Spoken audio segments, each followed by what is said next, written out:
14 साल बाद कुछ ऐसा योग बना है जो कि मार्केट में धमाका ही उठा देगा। जी हाँ, good evening dear traders. Stop loss centre में मैं सौम्य सिंह चाहर आप लोगों का स्वागत करता हूँ।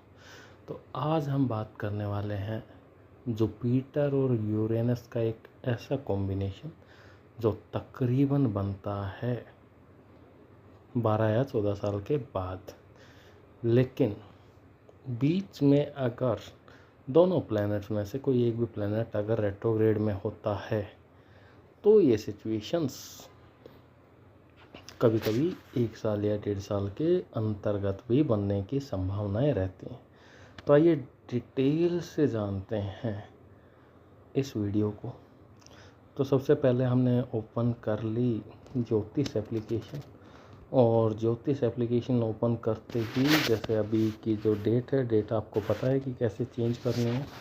तो हम यहाँ से अपनी तारीख, क्योंकि ये जो कॉम्बिनेशन था 20 अप्रैल 2024 को हुआ था, क्या था मैं बता देता हूँ। ये देखिए, जुपिटर अगर आप देखेंगे तो यहाँ पर 27 डिग्री था, और सेम इसी टाइम पर इसी दिन में इसी ज़ोडिएक साइन के अंदर जुपिटर एरिस के अंदर था, और यहाँ पर ये यूरेनस भी 27 डिग्री एरिस के अंदर।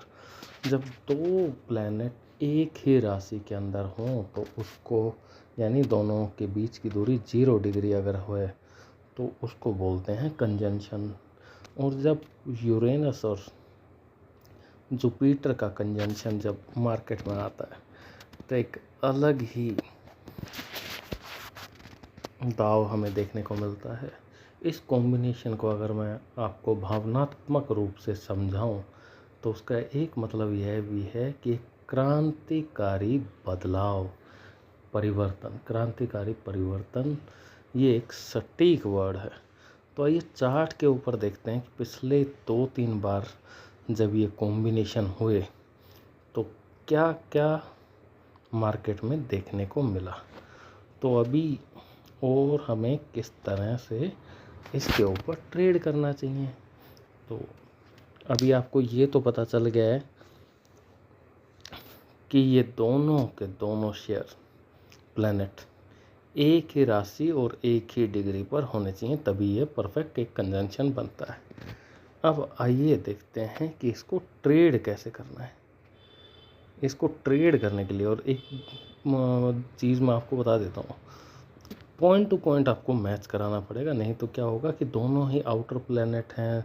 अगर आप डिग्री में माइनर भी चेंज देखते हैं कि ये 27 है या 28 है, वो एक परफेक्ट कंजंक्शन कभी नहीं माना जाएगा। तो हम 2010 से लेके आज तक ये 3 बार या 4 बार ये इवेंट हुआ है। तो हम ये तीनों चारों इवेंट चार्ट के ऊपर डिस्कस करेंगे। तो आइए चलते हैं चार्ट के ऊपर। तो हमने बैंक निफ्टी का चार्ट ओपन कर लिया है जिसका टाइम फ्रेम है मंथली। ठीक है, आइए देखते हैं कि क्या हुआ।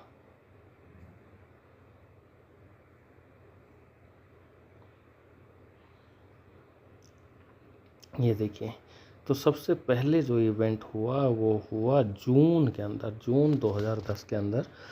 ये प्लैनेट जो कॉम्बिनेशन हमने देखने को मिला, सेम कॉम्बिनेशन यहाँ पर भी हुआ। तो हमें देखो, सबसे पहले इसका सेटअप समझते हैं। दोनों ही आउटर प्लैनेट हैं, बहुत धीरे धीरे चलते हैं।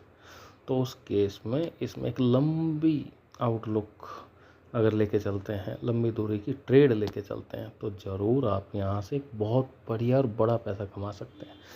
पहली चीज़, जब भी ये इवेंट होता है उस महीने को और उसको आप बेस लेंगे और वहाँ से वेट करेंगे कि 2 महीने मार्केट एक सेम डायरेक्शन में चले। सेम डायरेक्शन का मतलब या तो दोनों महीने ग्रीन हो या दोनों महीने रेड हो।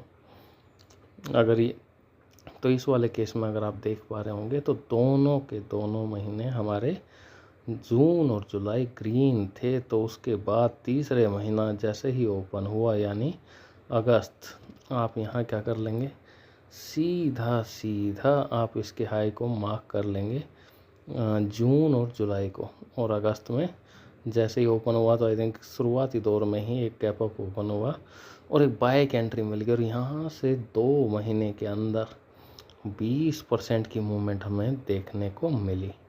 उसके बाद हमारा जो नेक्स्ट इवेंट हुआ तो मैं आपको बता देता हूँ कि नेक्स्ट इवेंट कब था, सितंबर के अंदर ही, यानी जून से लेके सितंबर। अब सितंबर में देखेंगे तो आपको अपने पिछली एंट्री में यहाँ से सीधा 20-22% का रिटर्न मिलता है, लेकिन जब तक अगले इवेंट की एंट्री कंफर्म ना हो इस एंट्री को आप कंटिन्यू कर सकते हैं। अब यहाँ से क्या हुआ है, ग्रीन कैंडल फॉर्म हुई, अगला ही महीने एक रेड हुआ, फिर उससे अगले महीने रेड हुआ। हमारे पास 2 कंटिन्यूशन में मंथ ऐसे निकले जहाँ पर हमें सेलिंग का प्रेशर देखने को मिला। तो हमें 1 नवंबर वाली जो कैंडल का लो है उसका लो लिया और वहाँ से मार्केट कितना टूटा, ये सीधा आपके पास स्क्रीन के ऊपर दिख रहा होगा, यानी 11,000 से आप सीधे 8,000 पर आए। इसके बाद एक तीसरी एंट्री यहीं, क्योंकि एक प्लैनेट यहाँ पर रेट्रोग्रेड में के फेस में था तो आपको एक एंट्री और यहाँ देखने को मिली जो कि थी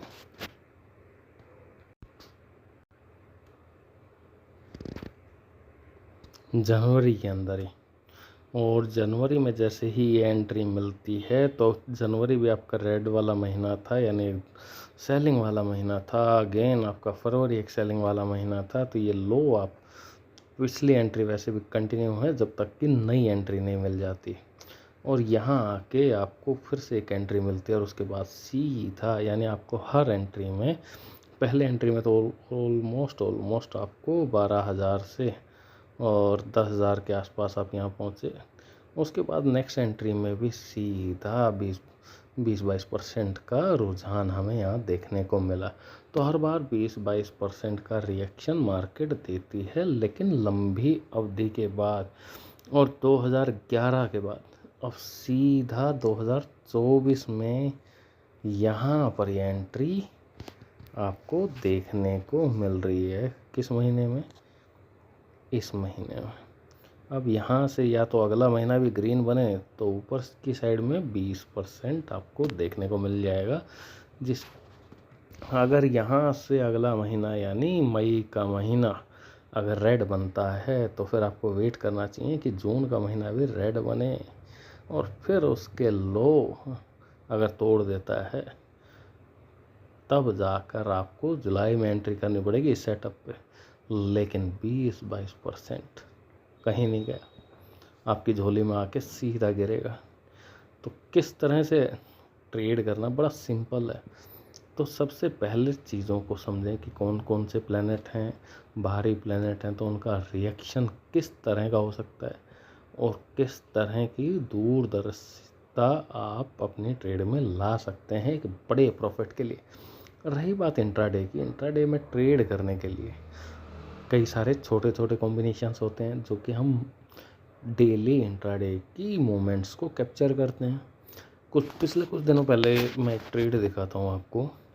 बजाज ऑटो क्या टारगेट दिया था, 8700 का टारगेट दिया था आपको कि भाई ये आएगा ही आएगा। और ये मैं बता भी देता हूँ कि एग्जैक्ट किस दिन के आसपास का वो वीडियो है। यहाँ पर जब ये ट्रेड कर रहा था ये परफेक्ट लो बनाया था 9139, 9000 के आसपास और 100 पॉइंट टूट चुका था। तो मैंने इस दौरान यहाँ पर 6-7 तारीख के आसपास का वो वीडियो था।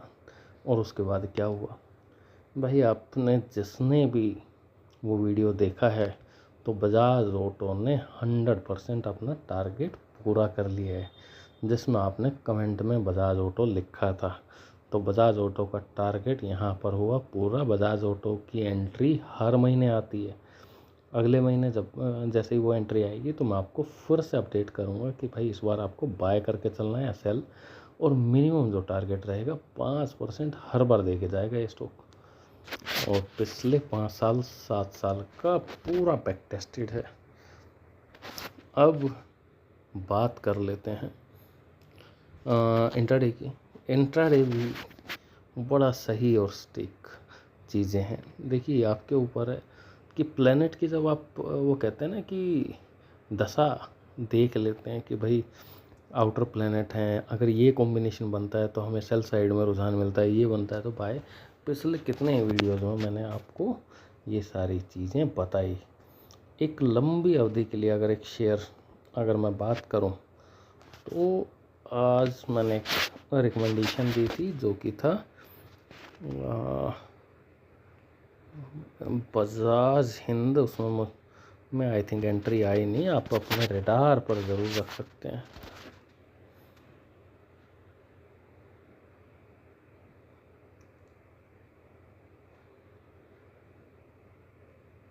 हाँ जी, बजाज हिंद, ये आपका एंट्री बिल्कुल क्लोजिंग में थी तो मैं समहाउ मैं भी एंट्री नहीं कर पाया। 34 का भाव वो भाव है, लेके छोड़ दीजिए, अगर कभी एग्जिट करना पड़ा तो मैं खुद आपको बताऊंगा। बस 33-34 रुपये में मिलता है तो लेके चुपचाप से बैठ जाएं। और दूसरा एक शेयर मैं ज़रूर यहाँ से आपको रिकमेंड करूँगा, 1 मिनट रुकिए। ये है वो दूसरा शेयर जो मैंने रिकमेंड किया था, डेल्टा कॉर्प। 124 रुपये के भाव पे अगर आपको मिलता है तो ये ज़रूर आपको ख़रीदना चाहिए। कल की डेट में मैंने एक स्विंग ट्रेड का कोई ग्रुप है, उसमें मैं जो ट्रेड मैं खुद से स्विंग में लेता हूँ तो मैं कई बार मेंशन कर देता हूँ यहाँ पर अपने पर्सनल रिकॉर्ड के लिए भी। और यहाँ अगर आप देखेंगे तो बजाज हिंद भी कल रात को ही अपडेट कर दिया गया था। तो आइए अब बात कर लेते हैं इंट्राडे की। देखो इंट्राडे में बड़ी चीज़ें, बड़ा आपको मेहनत करनी पड़ेगी, आएगा परफेक्शन। देखो जब भी आप मेहनत करेंगे तो परफेक्शन अपने आप आएगा। इस ट्रेड में देखिए कि भाई सीधा लिखा मॉर्निंग के अंदर कि भाई सपोर्ट के ऊपर बाय करना है और रेजिस्टेंस के ऊपर सेल। लेकिन अगर आपने कोई ट्रेड ले ली और 15-20 मिनट आपके अपोजिट चला गया तो आपको डायरेक्शन चेंज करनी पड़ेगी। बस इतना सा है रूल।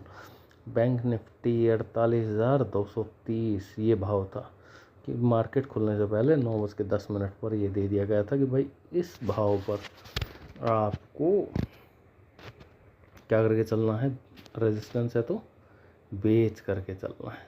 क्या हुआ ये देखिए, ये निफ्टी 50 का है 22,471 एग्जैक्टली पॉइंट टू पॉइंट। उसी पॉइंट से मार्केट ने कैसा रिएक्शन देना स्टार्ट किया था।